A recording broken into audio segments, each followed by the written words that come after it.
صدیقینو خو ځان او مال په رسول الله قربان و.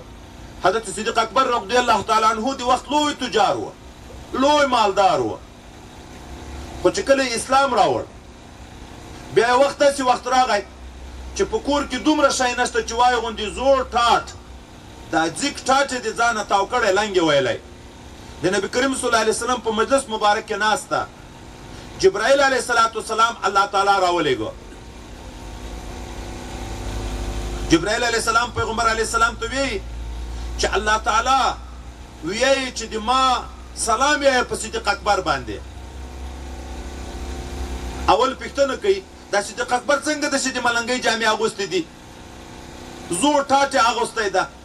نبی علیه السلام ورته ویي چې څومره دنیا وه ټوله یې په ما قربان کړه، په دین یې قربان کړه.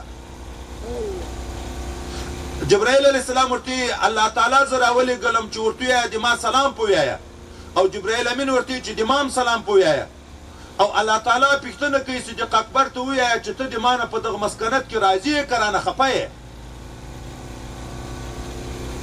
نبی علیه السلام جبرائیل علیه السلام خبره صدیق اکبر ته کوي چې یا صدیق اکبر جبرائیل علیه السلام راغلی د الله سلام یې درته راوړی او دا هم په تا سلام یې او د تا نه پوښتنه کوي چې په دغه مسکنت ته د ما نه خوشحاله یې که خفه یې.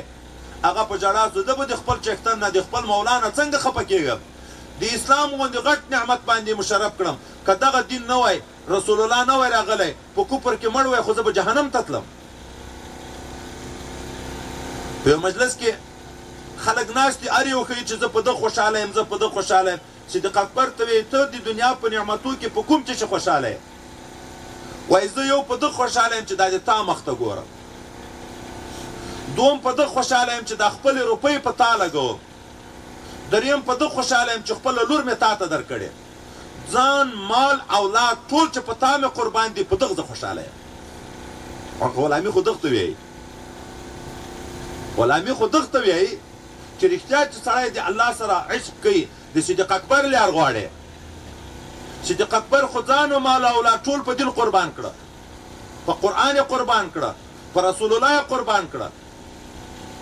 نن یې موږ په کلي کې جومات جوړېږي، خپل بلډینګونه مو په 70 لکه 80 لکه په یو کروړ باندې یو بلډینګ یو سړی جوړوي، خو د 40 کوره 30 کوره کلي یو جومات هغه 3 کاله نه جوړېږي. چنده برای مسجد او چنده برای جومات، روډ غاړۍ هم نیولې پړې اچولي، په کلي کلي هم ګرځي، په دوکانو هم ګرځي، خپلې په کروړو روپۍ په خپله بنګله لګوي، خو د الله کور دا اوس عاشق ده، دعوه د غلامي لري، غواړي د صدیق اکبر لار غواړي.